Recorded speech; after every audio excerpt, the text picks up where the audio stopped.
Let's roll. This is SportsRage. I am Gabriel Morency. The pimps, the players, the hustlers, the people, the bus club, and everybody else in between. Let's do this thing. The Friday Night Freak Show has begun. We've got NBA basketball, NHL hockey, college basketball, conference tournaments, and everything else in between. We're breaking it down. LouGamblu.com steps up and in. We take a look at UFC 299 as the shot heard around the world is still being heard right now. Anthony Joshua took on Francis Ngannou earlier in the evening from Saudi Arabia.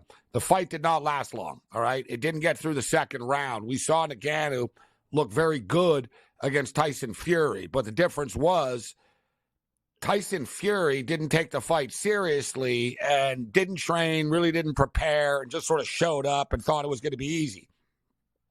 Anthony Joshua took this like as he took like any other fight, as serious as he would take any other fight, and he lit Ngannou up, man.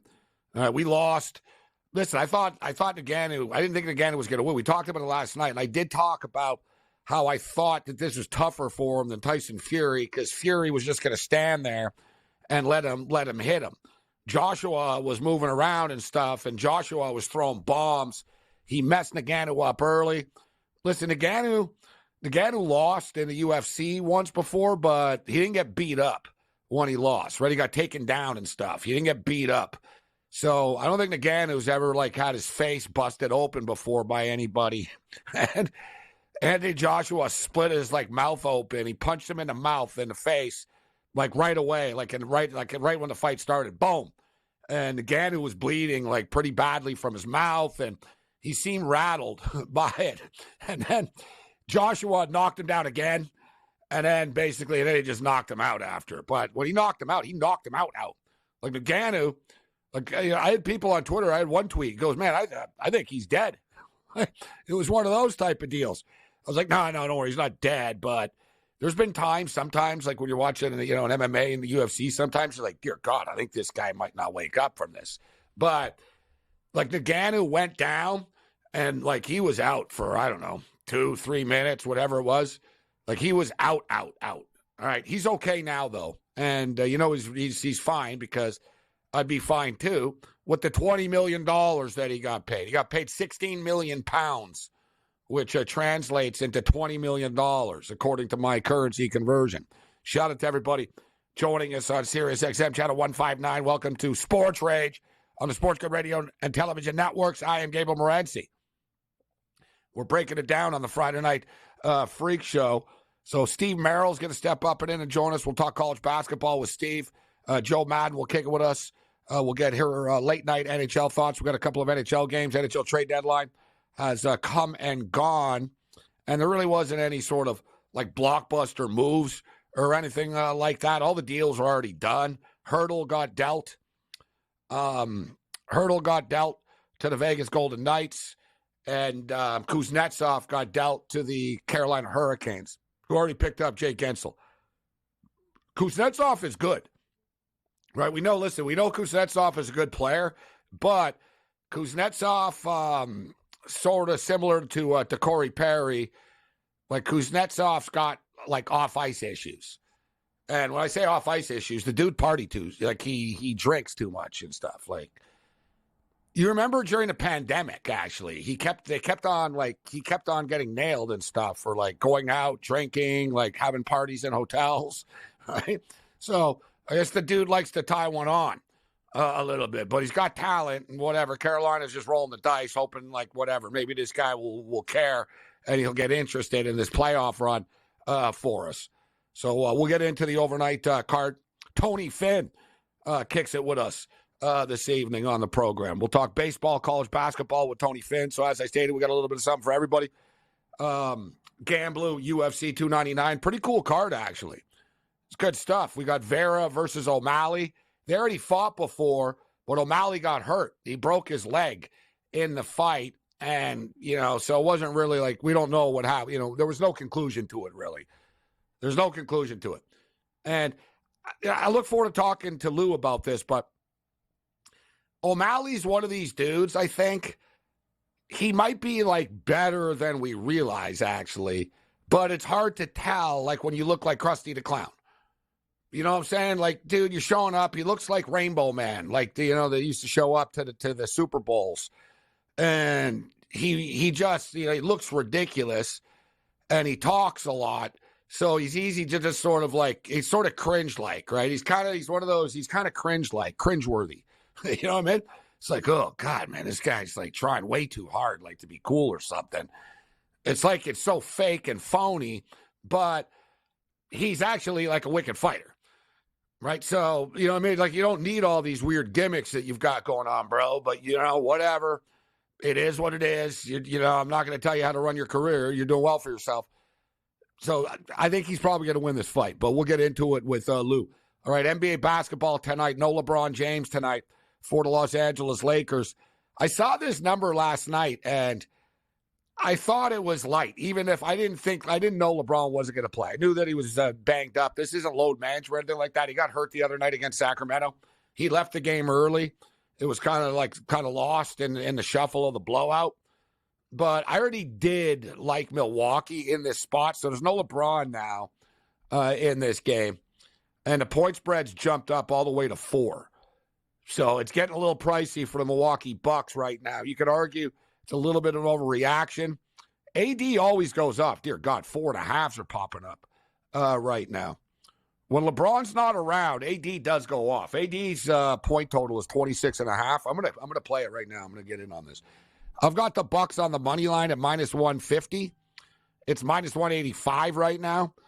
I didn't bet the AD prop yet, but I'm gonna get in on this. I think AD will go off tonight, but the Bucks will win this game. So let's play Anthony Davis to the AD to the over. All right, we got I got the Rockets and the Blazers too, but I can't really pretend to care too much about that. All right, give me where's Anthony Davis? Here we go. Anthony Davis over 26.5 points. Feels like a Dame Lillard night tonight as well. I'm going to go with Dame Lillard over 24.5. Listen, we know Giannis is a freak and he's a monster and all that, but it's 31.5 points. I can live with Lillard at 24.5. I could see Lillard, back on the West Coast. Good memories playing at the Crypt. So give me the Milwaukee Bucks to win a basketball game. AD over 26.5 points and Damian Lillard over 24.5 points. College basketball, I'm looking to close out a moneyline parlay right now. I've got Bradley. I need Bradley to beat Illinois, Chicago. Remember yesterday, Pepperdine absolutely smoked Pacific. It was 37-2 at one point, 56-9 at the half. Life's not so easy tonight against San Diego. San Diego's beating them 34-26 right now. Early in the second half, we've got more West Coast Conference action coming up a little bit later on with Portland and Loyola Marymount. And I actually got a play for everybody on this game that I will be betting. Let's do this thing. This is Sports Rage. Bring it.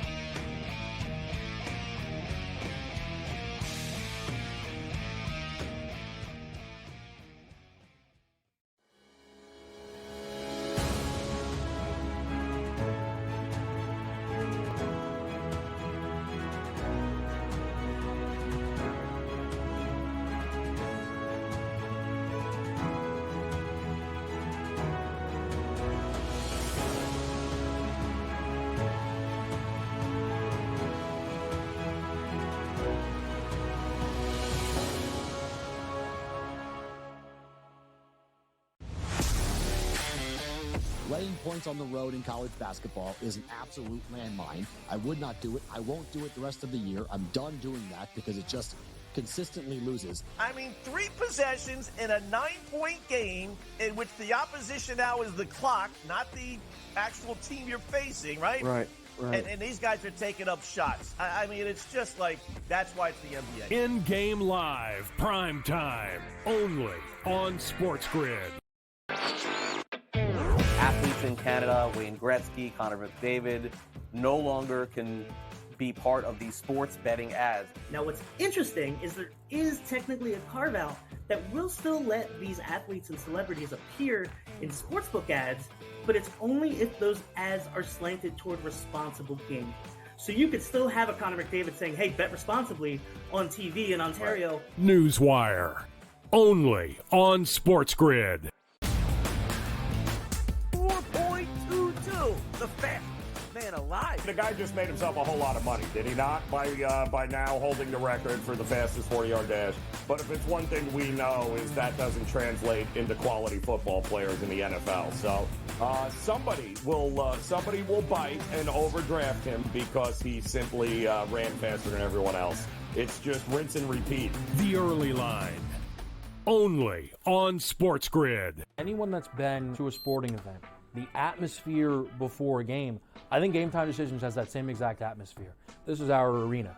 This is what we do. There is going to be an energy to Game Time Decisions that you will feel night in and night out. The excitement you get when you lock your bets in, when you're figuring out what you want to do, we can zone in on the biggest games each night. I want this to be the place that people come to before the games start so they feel as ready as possible to lock in their cards. We are going to hit every single one of those markets that you need to know about. We're going to go through every single thing, and I've got a great team behind me that's going to help me get the job done. There is not going to be a better place, I promise you, than Game Time Decisions to get that new information, react to it, and be able to then bet accordingly. We will have everything at our disposal, and we will use that to our advantage. I'm Kevin Walsh. Tune into Game Time Decisions from 6 to 8 p.m. Eastern on SportsGrid. Thank you, I appreciate this. You want one of these? I'm good, KG. You want your ginger shot? I'm good, man, I'm good.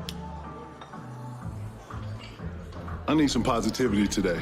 I'm trying to cover this spread, and your vibe is off, G. What's wrong with my vibe? You got to get you one of these, G. Get to sip some of this positivity in your life, and boom! You see that? Spread's covered. Thank you, Mama. In a minute, G. Ha ha!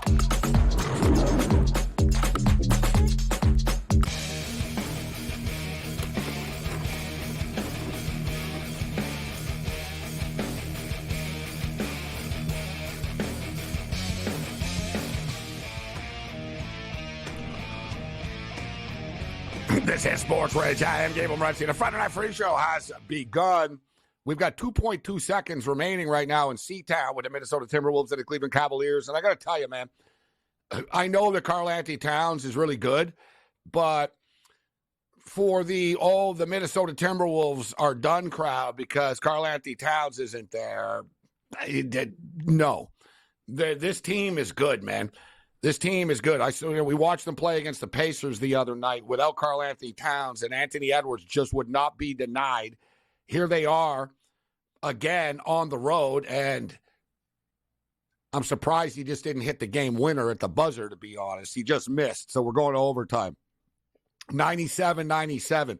So you've got a shorthanded team that's been on the road all week. Now, listen, Cleveland are shorthanded as well, but the T-Wolves are the real deal. This is a good basketball team. And you know why they're so good? It's their damn size. Edwards is a badass with his scoring and stuff. He really is amazing. But they're a big team, man. Like, Daniels is big. Gobert is big. They've got some, like, big, tall, big dudes, man, on this team, with or without Karl-Anthony Towns. And I like Kat, but Kat's kind of a stat guy anyways. Let's bring in Joe Madden right now and get her thoughts when we've got a couple of minutes here. Joe, good to see you tonight. How you doing on this Friday night? I'm doing good, Gabe. Good to see you as well. How are your bets hitting tonight? We're all right. You know what? We still have a lot of action coming up here this evening. But whenever I lost a fight earlier in the day, I was on the wrong side of the Nagano and Anthony Joshua match. We hit an NCAA hockey game earlier tonight. But the jury is still out. There's still a lot of racetrack left to go. Tonight. There's a lot of games left, especially, in college basketball. We got the West Coast Conference Tournament going on in Las Vegas, but NHL hockey tonight, light night this evening.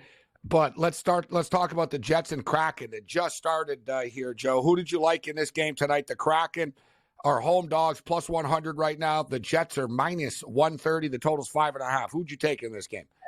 I took the Kraken in this one. I know they just beat the Winnipeg Jets in Winnipeg, and that gives me even more reason to like them here at home. I think with Joey Decord in net, this team has every ability to get the win. And that's not saying I don't believe in the Winnipeg Jets, but I look at who Winnipeg has on deck tomorrow. They have your Vancouver Canucks on deck tomorrow. That's a huge look ahead to the number one team in the Pacific. I think they overlook the Kraken slightly in this one, and the Kraken find a way to get the win. I also like the under 5.5 low scoring game here for me, Gabe. I think it'll be a low scoring game as well. I'm going to play the under 5.5 in this spot. They do play the Vancouver Canucks again tomorrow. At this point, though, every game is big. So I don't buy into the look ahead stuff. Like there's, whether you're playing Seattle, Vancouver, Las Vegas, does it really matter, right? You know, you need to get the points either way. I should know too, Winnipeg beat Vancouver a couple of weeks ago on a Saturday night. I was at the game. So they're playing again tomorrow, and you figure it would be a good spot for Vancouver with Winnipeg playing tonight. Plus Winnipeg have made these moves right now.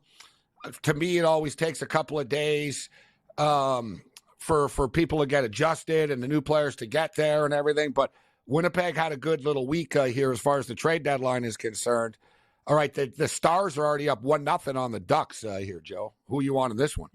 Okay, I'm on the Ducks on the puck line, plus the 1.5. I just felt in this situation they could keep it tight. We know the Dallas Stars, their last two games, the San Jose Sharks pushed them into OT situations. And any team that's going to OT versus the Sharks, I think has every opportunity of not being able to cover the puck line here versus the Anaheim Ducks at home in this one. They've got a game tomorrow as well, first night of a back-to-back. I think this could be a situation where the Ducks cover. I'm not sure if the Ducks win in this one. I can't put it my money there for them because we know the Dallas Stars are so much stronger. I really like what we've seen out of Hintz and Robinson. I looked at their points to the over as well in this one tonight. Rupe Hintz, his points 2+ was plus 310. I took that instead of the anytime goal because I did expect him to get those points on the board. And Jason Robinson, I did take for the anytime goal at plus 155 game. Joe Madden kicking it with us. 1-0 for the Avalanche right now over the Minnesota Wild. 11 minutes remaining in the second period of play there. And the Coyotes, surprisingly, are beating the Red Wings right now. 4-0, Joe. Yeah, complete domination by the Arizona Coyotes. And it's interesting to look at the fact they've won 3 of the last 4 meetings versus the Red Wings. I still expected the Red Wings to be able to score in this one. I know that they still have Dylan Larkin out, and I think that really has added a weakness up the center for the Arizona Coyotes to be able to score tonight. But I do think the Red Wings should be able to get on the board, plus the 3.5 right now live on the puck line at plus 120, I think is a fantastic way to take this game. I don't see them being shut out, and I don't think the Arizona Coyotes continue to dominate into the third period here. So it might take the Red Wings a while to get back in this game, but I think they have every ability to, Gabe. Yeah, plus 3.5 right now, plus 115 is the number. Tomorrow there's a full slate and some pretty interesting matchups, actually. We talked about the Winnipeg Jets and the Vancouver Canucks. The Canucks are minus 140 home favorites. The total is 6 in that game. And up first, Carolina and New Jersey. So Carolina had a good week. They get Jake Gensel. Everybody wanted to get Gensel. Carolina are the ones that end up getting him. They bring in Kuznetsov as well, which is kind of just a roll of the dice type of acquisition at this point. So I assume Gensel's going to play tomorrow. There's been time for him to get there. But the Devils picked up a couple of goalies. Probably too late, Joe, right? Everybody knew the Devils needed goalies, but it's kind of, I guess better late than never, but it's kind of late to do this now. Yeah, with Jake Allen. Better late than never? Like, it's better never than never with Jake Allen, in my opinion. I don't have faith in him.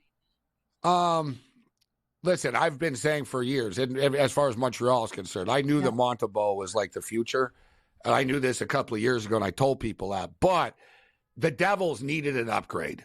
So it is for them, but I don't think it matters. No, it's all said and done. So I actually do like Carolina in this game tomorrow. Yeah, I think Carolina like start to dial it up a notch.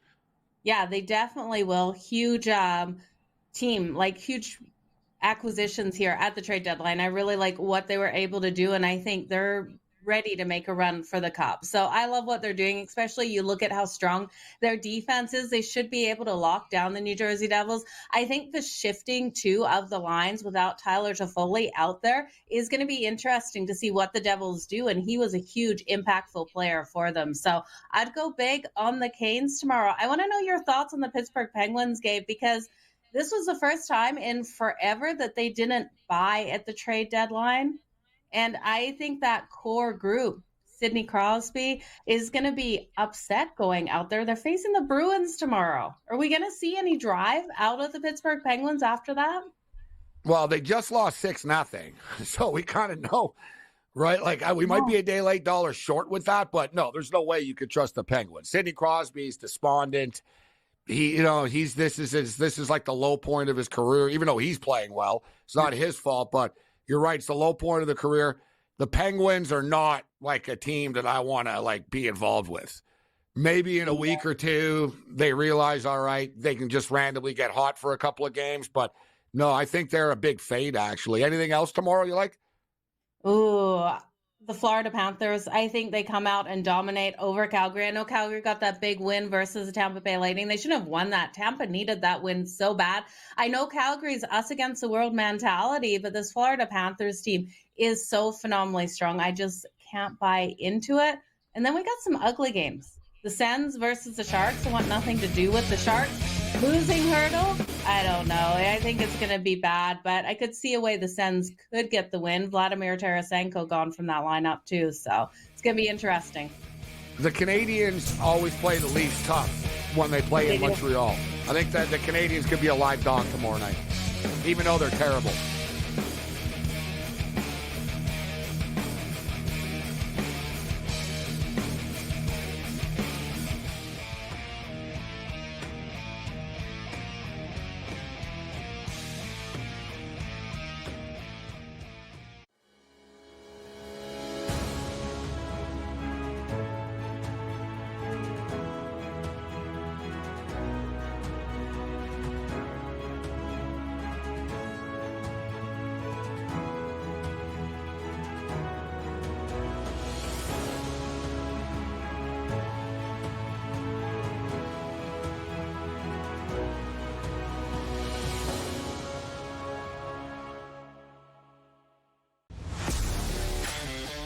Watched the final seconds of Illinois and Penn State, and by Dave's reaction, you think you know what happened there. How about that, Dave?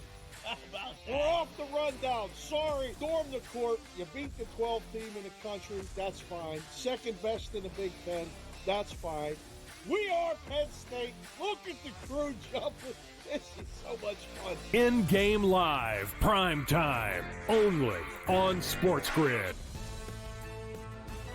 Maybe not a match that we thought would be the most enticing 6 months ago, but Newcastle, they are kind of on the ropes. They looked awful against Blackburn in the FA Cup. Lamine Yamal's been the stand-up player, a guy that's 16 years old, a guy that was drafted from La Masia from the academy. It says a lot, really. It says a lot about the really poor standard of the rest of the players this season. Pro League Soccer powered by Marca, only on SportsGrid. 4.22. The fastest man alive. The guy just made himself a whole lot of money, did he not? By now holding the record for the fastest 40-yard dash. But if it's one thing we know is that doesn't translate into quality football players in the NFL. So somebody will bite and overdraft him because he simply ran faster than everyone else. It's just rinse and repeat. The early line, only on SportsGrid. Anyone that's been to a sporting event, the atmosphere before a game, I think Game Time Decisions has that same exact atmosphere. This is our arena. This is what we do. There is going to be an energy to Game Time Decisions that you will feel night in and night out. The excitement you get when you lock your bets in, when you're figuring out what you want to do, we can zone in on the biggest games each night. I want this to be the place that people come to before the games start so they feel as ready as possible to lock in their cards. We are going to hit every single one of those markets that you need to know about. We're going to go through every single thing, and I've got a great team behind me that's going to help me get the job done. There is not going to be a better.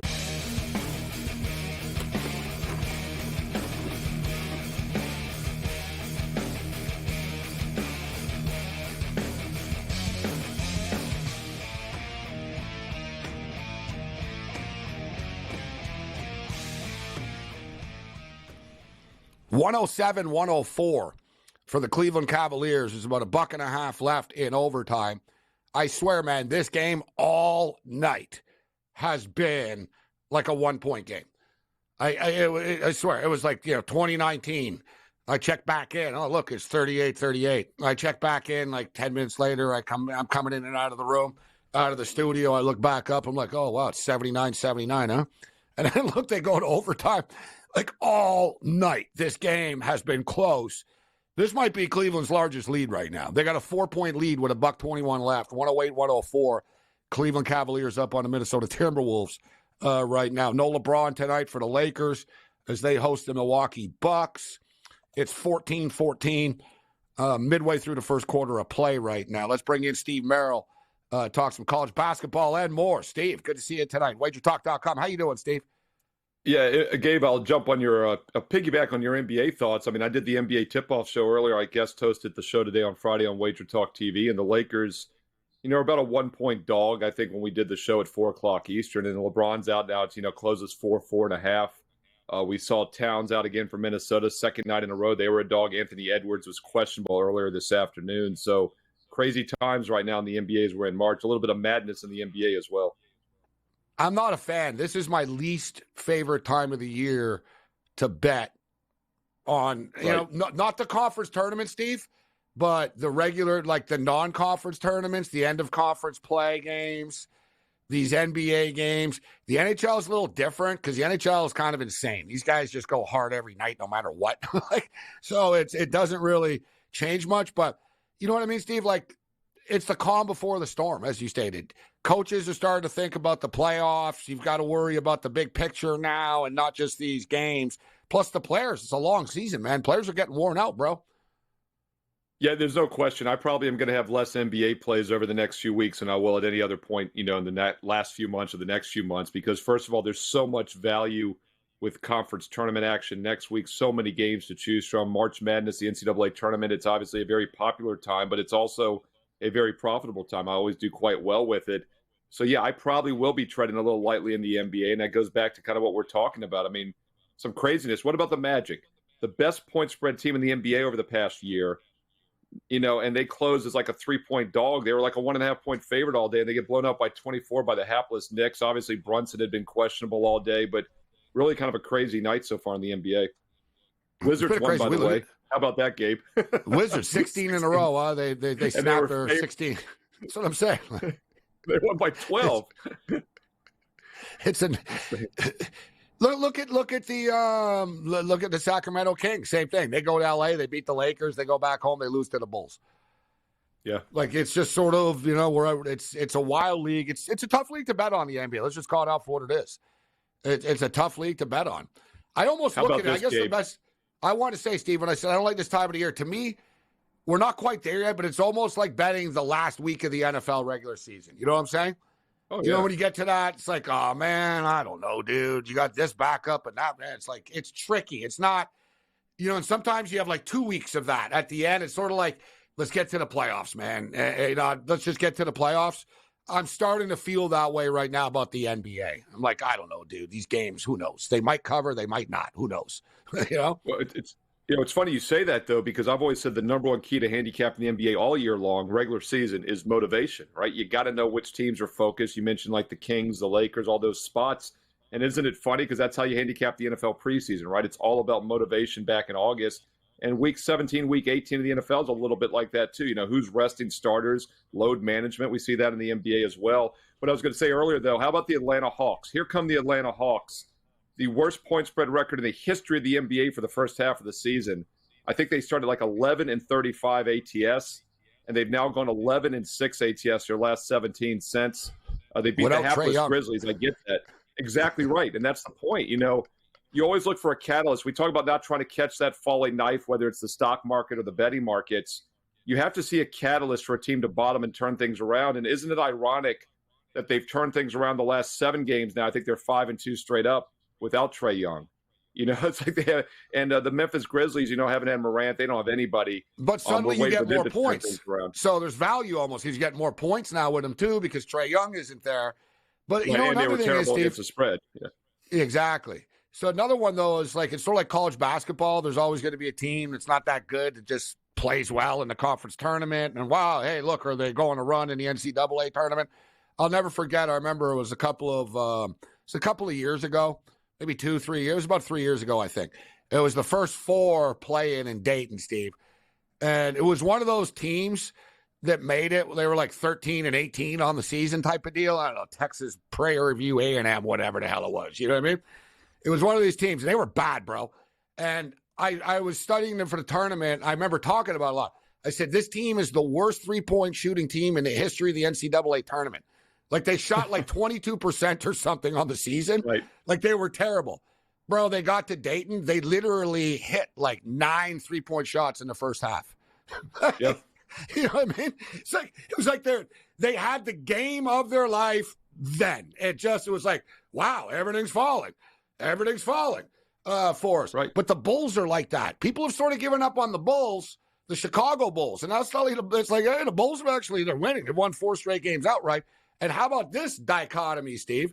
How about Pepperdine yesterday? They're up 37-2 on Pacific. They're up 56-9 at the half. And now they're down to San Diego tonight. Good.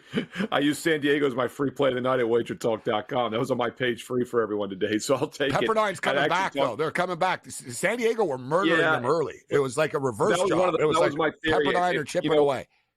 But that's what you got to look at in the conference tournaments. You take like these rested teams against teams that had to play the night before and play their top game. And I'll tell you what, let's transition to the conference tournaments because Ralph Michaels had some great data yesterday on Wager Talk TV. And I thought of you, Gabe, because, we always talk about the talking heads, the non-betting shows say it's so hard to beat a team 3 times in the same season. Yeah.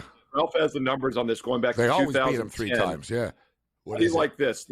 The team that lost the first 2 in the third meeting, 780, 775 against the spread. It's exactly 50.2%. Now, that's against the spread. But straight up, they only win 30% of the time. So, once again, if you beat them twice, 70% of the time, you win the third one. What's interesting, though, is if the favorite lost the first 2 and their favorite the third time, they win about 60%. So it goes back to that. Good teams don't get beat 3 times in a row, but bad teams normally do. And it's something you're going to hear so many talking heads talk about over the next couple of weeks, and it's just statistically not true. Well, and I agree with that, too. I've always bought it. I've always known that was a fallacy, that whole, if it's hard to beat them. No. If you beat them twice, you beat them the third time. Yeah, if you're not good enough, you're not. If you weren't good enough in January, you're not suddenly going to be good enough now to beat them. I agree. Plus, you're focused, right? You sometimes let down in the regular season in the second meeting, but in the conference tournaments, it's one or done, right? So, you don't let down against a team even if you've beaten them twice. Exactly. So one thing that gets me, though, what do you think about this interesting angle for tonight? Speaking of the conference, so it leads into this. Portland tonight play Loyola Marymount. They just played. That was the last game. They just played. The last regular season game of the season was in Portland. Portland beat them by 10. Now they're getting 7 on a neutral court.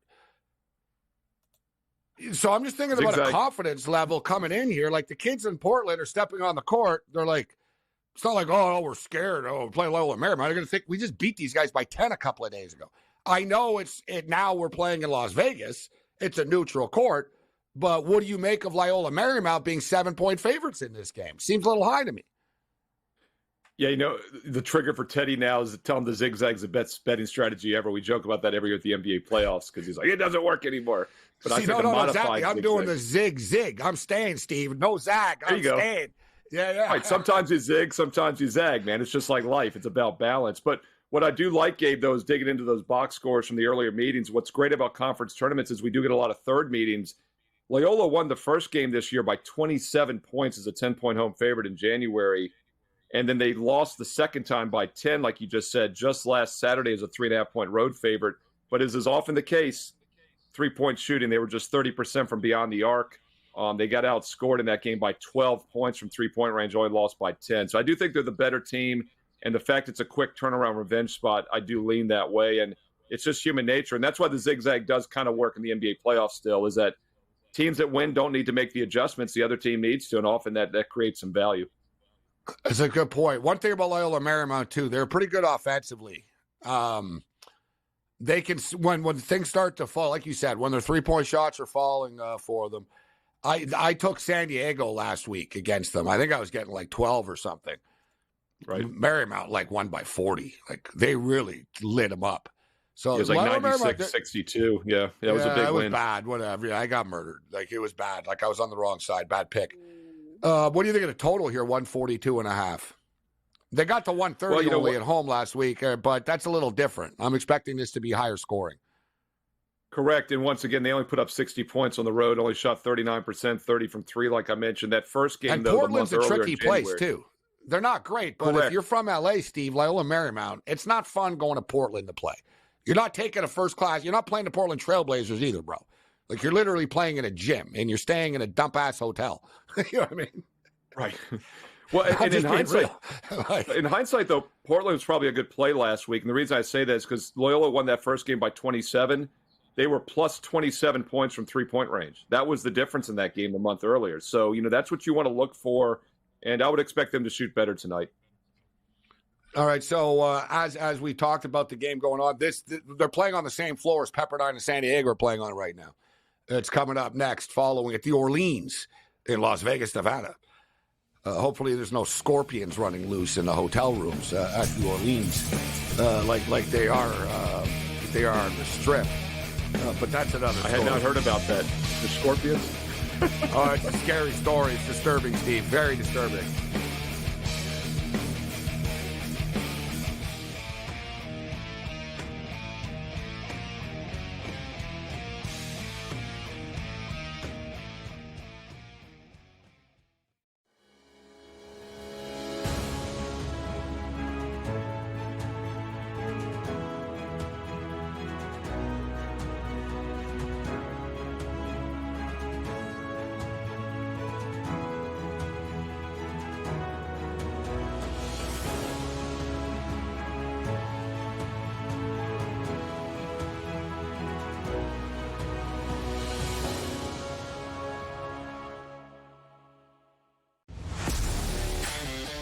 Laying points on the road in college basketball is an absolute landmine. I would not do it. I won't do it the rest of the year. I'm done doing that because it just consistently loses. I mean, 3 possessions in a 9-point game in which the opposition now is the clock, not the actual team you're facing, right? Right.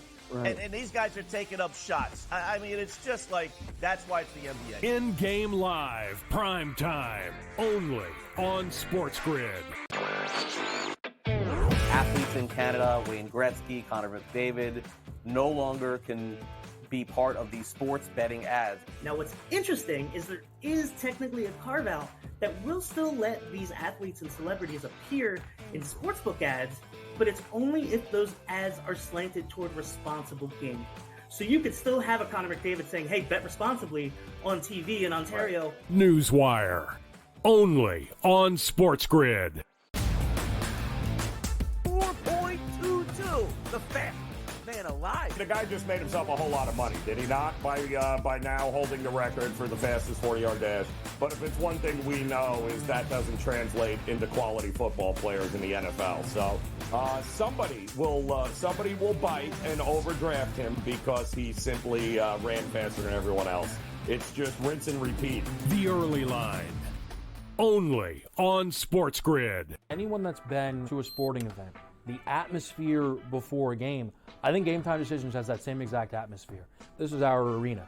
This is what we do. There is going to be an energy to Game Time Decisions that you will feel night in and night out. The excitement you get when you lock your bets in, when you're figuring out what you want to do, we can zone in on the biggest games each night. I want this to be the place that people come to before the games start so they feel as ready as possible to lock in their cards. We are going to hit every single one of those markets that you need to know about. We're going to go through every single thing, and I've got a great team behind me that's going to help me get the job done. There is not going to be a better place, I promise you, than Game Time Decisions to get that new information, react to it, and be able to then bet accordingly. We will have everything at our disposal, and we will use that to our advantage.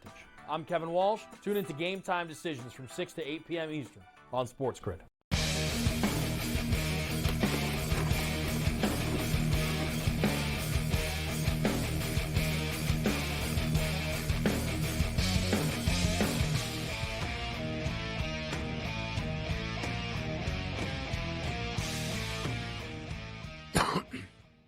$30-27 right now for the Milwaukee Bucks over the Los Angeles Lakers.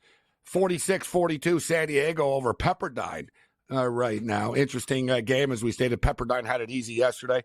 27-25 Bradley over Illinois Chicago, Steve. And this one, this is just sort of a gut feel that this one could be close, actually. I think Bradley are going to win the game, but they were laying 12 and a half before tip-off. They're laying 8.5 right now, 27-25.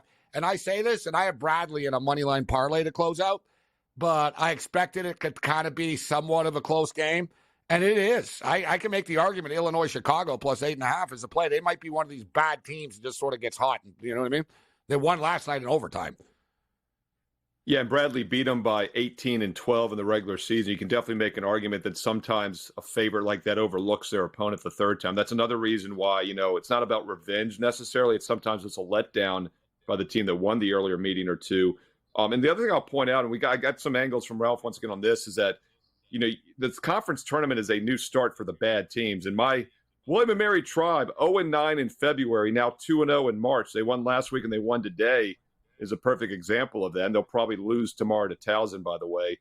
But you got to zig and zag a little bit with these first games as well. Ice cold teams are actually a good play. In fact, Wager Talk TV yesterday, Ralph had this thought. Teams that are off back-to-back wins versus a team off back-to-back losses, just 80 and 115, just 41% against the spread. And if they're a favorite of 11 or higher, just 35% against the spread the last 10, 12 years. So, you got to be careful, like playing the obvious this time of year, especially in that first tournament game. Yeah, I know. We're kind of like we're throwing so much out. People are, I thought you guys said it was easy to be a team the third time in a row. But, yeah, it doesn't mean you're going to cover. And as you stated, this is point spread, exactly right. Yeah, and keep in mind, the team that lost the first two are 780 and 775. They're technically up like 5 net games over 1,500 games. So it's basically 50-50 against the spread. Exactly right. Like Bradley's coach doesn't care about the 13. He just wants to get to and they got to play more games. That's a great point, exactly. Gabe. I mean, exactly. You're going to sit your guys up by theoretically. 4 minutes. It's like, all right, guys, we're up by 16. Right. Good job. Have a seat. Yeah, you're we're not playing going to keep tomorrow them out night there. again. Yeah. Right, exactly right. And whereas the underdog has nothing to lose because their season's over in 4 minutes. And so they that's don't a great quit. point. That's what I love too with those teams at the end. They know this is my last game ever. I'm taking the 3. I'm fouling. We're not going out. Well, that's this. a good point too. Look at free throw shooting, right? It's probably more important this time of year. And there was an angle years ago, and I haven't tracked it recently, but about 20 years ago, if you just blindly played any of the top 10 free throw shooting teams in the nation in the NCAA tournament getting points in the first couple rounds, it was like 70% against the spread. I always thought that was kind of an interesting angle because it also correlates to teams that shoot well in general. Bradley for tonight, 73% against this, free throw line. It's a little bit above average, but it is something you want to look at. So looking at non-conference tournament games tomorrow, there's some of them are big. Listen, Duke, North Carolina is always a showcase, but it doesn't change anybody's life whether they win or lose either team. That's what I'm talking about with these games. It doesn't change anything. Duke wins, Duke loses, North Carolina wins, doesn't change their tournament chances or whatnot. It's going to be a close, fun game like it is every year, but it doesn't mean anything. But let's talk about some of the teams on the bubble where they really sort of we know, they need to win the game. St. John's needs to win games. They're laying 19 points against Georgetown. Too many points? Or just a pass? I mean, here again, you know the old saying, right? I say this in the NFL. You talk about week 17 and week 18, right? One of the best plays in the NFL is to actually play against those must-win teams. And I've always said the lines get inflated a little bit because of it. And in any sport, if a team was good enough to win when they had to, Gabe, they wouldn't be in a must-win situation in the first place, right? So it's a big number here. These teams, I believe, played a few weeks ago. St. John's won 90-85. Both teams shot lights out in that game. Georgetown actually made more threes. So I would lean St. John's, but here again, winning by 20 or more or winning by 10 isn't a big difference for them, but it's a huge difference if you're playing the point spread. Villanova really are on the bubble for real, too. That was True. a bad loss the other night against Seton Hall. Like, they just got punched in the mouth. I thought, dude, they own Seton Hall. They beat them 9 of the last 10 times they played. But now that this is their big shot here, man, hosting Creighton. What do you think about this? Creighton in Philadelphia. You know, it's interesting right now. There's only 5 teams in the country that are top 30 defensive efficiency and have a better offensive rating than that. And the reason I bring that up is because the last 8 national champs, I went back and looked, by the end of the season, they had a higher offensive efficiency rating than defense. Even when Virginia won it a couple years ago, Virginia was 3 and 5. They still were better offensively. Creighton is one of those 5 teams. So theoretically, they're a national title contender. Like you said, Villanova's been choppy this year. I mean, they're not even close to being ranked right now. Creighton's a difficult team to fade. It's a more important game for Villanova. It's a last home game. They are only 10 and 5 at home this year. Not as strong of a home court as you would think. They played way back in December, and Villanova actually won the game by 2 on the road, but Creighton shot just 5 for 24 from 3-point range and lost as a favorite. So this is one of those rare spots where the road team is the better team with revenge. So should be a focus spot for them. I think they're going to get something done, but it should be noted, McDermott's contract's up, Steve. And I just saw today, I think he got renewed, Gabe. I think I saw something today on that. So that's what I was going to say. He's been telling them, let's get this done. Let's get this done. Let's get this done. And it hadn't been done, but I guess they got the wheels moving in the last couple of days, because it was popping up. Like, other teams were like, what? McDermott's contract's not done, huh? Because he's a hell of a coach, bro. But it's unthinkable. Like, he is Creighton. Like, it's hard to believe that he would coach anywhere else. But they got to pay him. Yeah, I'm seeing it as 10 hours ago, it says agrees to a 4-year deal. Makes him one of the Big East's highest paid coaches. So I guess I thought I saw something earlier today about it happening. I guess it did. His agent did a good job, Steve. You know why? Like, he got it out in the media. Oh, yeah. Like, because you know why I saw it? He was connected to Michigan. Michigan people were like, throw Howard under the bus and get McDermott in here, right? Wow. And that stuff doesn't, like, just pop up accidentally, right? So McDermott's people start leaking stuff out there that, hey, look at this. They market McDermott's a big name out there, and then suddenly they stepped up with the money because it's been going on for like a month or something right now. But yeah, they are a dangerous team, but are they too reliant on the 3, Steve, Creighton? That's always the thing, right, when they get to the tournament. I picked them a few years ago in my bracket to win the whole thing, and they vastly underachieved. So my gut feeling is that they will not get it done. You know, one of those other 5 teams I mentioned also, Gabe, is Purdue. I know UVA lost to a 16 and won the whole thing, but I just don't know if Matt Nader can get it. They've lost, I think, 3 years in a row to a double-digit seed at some point in the tournament. The other 3 teams, by the way, Duke, who plays UNC, and I do think that's a good revenge home spot for Duke tomorrow, by the way. UNC's wrapped up the number 1 spot, but Duke can tie them for the conference share, so it's a little more important for them. Arizona is one of the other teams, and those are the 2 I think that are kind of live, are Duke and Arizona. And I'm blanking on who the other one is. I'll pull it up here in a second. I'll have to look it up. But I knew Purdue and Creighton were the 2 I thought were a little bit phony. UConn. I'm sorry. UConn's the other one. I think UConn, Duke, and Arizona are for real, though. Arizona plays a little bit too fast for my pace, though. UConn and Duke are half-court slower teams, so I think that'll help both of them over Arizona. I hate to be chalky and stuff, but if I had to ride one horse into the tournament, Steve, I'm going to jump on the Houston Cougar horse. Yeah, I mean, big game tomorrow. Like, I'm saying, if I have to pick one team, you know what I mean? I'm like, you're right, ride or die. I'll go with Houston. They're the best defense in the country, and they play slow. It's hard to disagree with you. That Kansas loss last month was strange. They allowed Kansas to shoot like 66% from the field. Kansas had an 18-3 turnover deficit at home and still won by 13. I bring that up because they play tomorrow. Houston, undefeated home court, best team in the country, best defense, slow down style with revenge. That'd be the only way I'd play that game tomorrow. Up to 8.5 right now. Yeah, it's and pricey. you know the other one, Steve, I like Duke, actually. I think Duke are a live team come tournament time. I would have to say the same thing about North Carolina, actually, but Duke, there was a little bit of value. They were in a 25-1 range. What if you guys pop that back up? I don't know what they are like today right now. Yeah, I'm with you. I think Duke and UConn are the two that I would choose out of those five I mentioned. North Carolina's 23-1, 25th offense. Duke can play with anybody. Like 23-1. They play slower game than they used to play under Coach K. They're only at the 242nd tempo, and that's one of the reasons I like them tomorrow against UNC, because UNC still plays fast. What's crazy about North Carolina, though, 6th the best defense, only 25th offense. You would think it'd be the exact opposite in recent years. So that's what's kind of interesting about the Tar Heels. What I like about them, though, they got a great point guard. They got a big man. Like North Carolina have all the pieces that you need. And a team that I'm a fan of, Steve, that I think are just you're getting great odds with is Baylor. I think Baylor can play with anybody, too. I'm not saying they're going to win, but like Baylor can match up with anybody, right? We've seen them beat.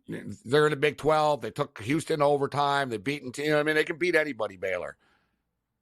They're coming from arguably the toughest conference. They won it, 2-3 years ago? They won the national title, so we know they can get it done. They're the 5th most efficient offense, so that checks the box there. Alabama's the 1st best offense. The concern with those two teams, Bama's 109 on defense right now. Baylor's 73rd. So it's really a question of can those defenses play better in 6 straight games? And Bama's so home dependent as well. But is the spread too high? So like Houston is 8.5 here. Speaking of Baylor, Baylor's taking on Texas Tech tomorrow. Texas Tech are 1.5 point favorites. Other teams on the bubble tomorrow that are playing. What do you think of this one, Steve? Mississippi State and South Carolina. Yeah, South Carolina's been an interesting squad. I've used them with success, and also they've burnt me a couple times. A few Saturdays ago, about 3 Saturdays ago, when they blew the 15, 16-point lead against LSU and lost outright, and then they win 3 Steve, more did after you see, they won Yeah, go ahead. Did you see the video of the last? So they played Tennessee the other night. I took them plus 5.5. They're down by 7. No, but they're playing like at the end. It was this little really crazy oh my God, they were hit. Tennessee kept hitting free throws. South Carolina didn't quit. So there's 5 seconds left, Steve. Tennessee hits the free throws. South Carolina runs down the court and lays it in and fouls them again, type of deal. It was wow, you guys are hardcore. And it was please just miss 1 free throw, Tennessee, okay? Of course they don't. The kids swish. So the same kid hits 4 free throws in a row in the last 15 seconds or whatnot. South Carolina didn't quit again. With 2 seconds left, bro. They whipped the ball down the court, and the kid on the Gamecocks dunked it home with 0.3 left on the clock in the game, and the ref was no, it doesn't count. It did count, though. There was no reason not to count it. It did count. And it was it was out there. It was worst beat ever. People were steaming. It was one thing to lose, but it's dude, he dunked it. Come on. But I think this is kind of a tricky spot for the Gamecocks. That's the second time that's happened in a couple months in an SEC game, because I do that Tennessee Valley ESPN radio hit on during the week. And what game was it about a month ago? I think it was an Auburn game. It might have been the Bama-Alabama Auburn game. Yeah. They didn't count the final basket. They all left. It had no effect on the game, but it had a huge effect on the point spread. And the host and I of the show were now that so many states have legal sports betting, they got to start taking this stuff more serious. Dude, it's like a thing. The stock didn't count, but when the market's still open, it's like you said, the last trade. Yeah, I know. Yeah. It's no, it went through before the market closed. Exactly. It's no, it went through. So speaking of which, how about this story, Steve? Gambling watchdog company U.S. Integrity sent out an alert to casinos on Thursday night regarding unusual wagering activity on Temple. UAB Temple.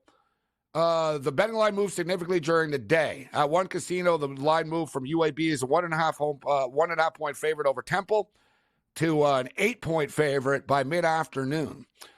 The Blazers won 100-72. This is the second straight loss for Temple and the second straight game in which the Owls did not even come close to covering the point spread. A source within the gambling space says the U.S. Integrity and authorities have been monitoring Temple games for a while now. To be some nervous people in Philly, Steve. Let's talk about when we get back. I've got a take on it. Yeah.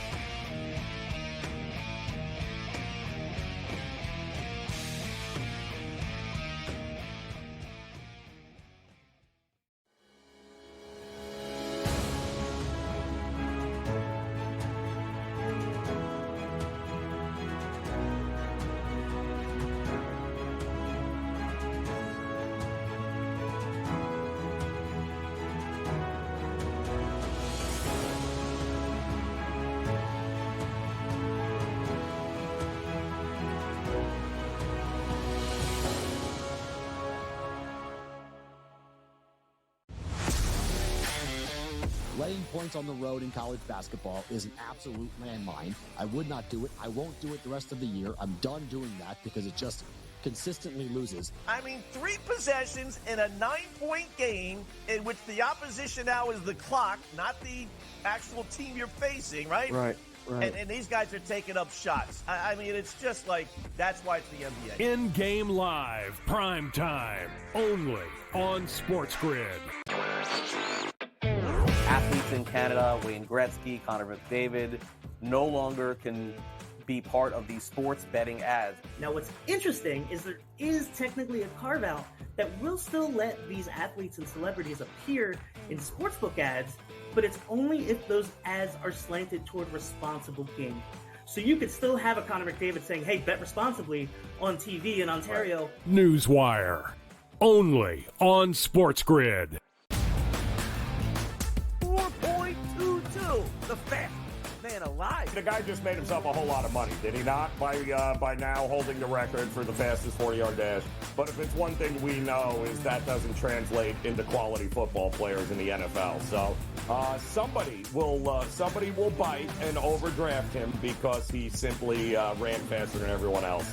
It's just rinse and repeat. The early line, only on SportsGrid. Anyone that's been to a sporting event, the atmosphere before a game, I think Game Time Decisions has that same exact atmosphere. This is our arena.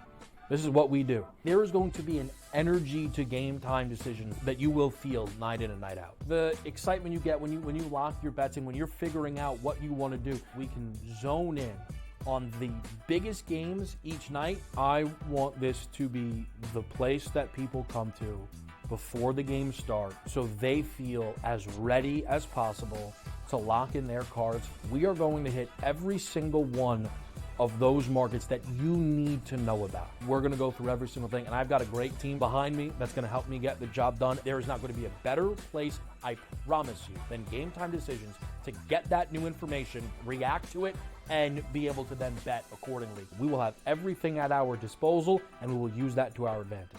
I'm Kevin Walsh. Tune into Game Time Decisions from 6 to 8 p.m. Eastern on SportsGrid.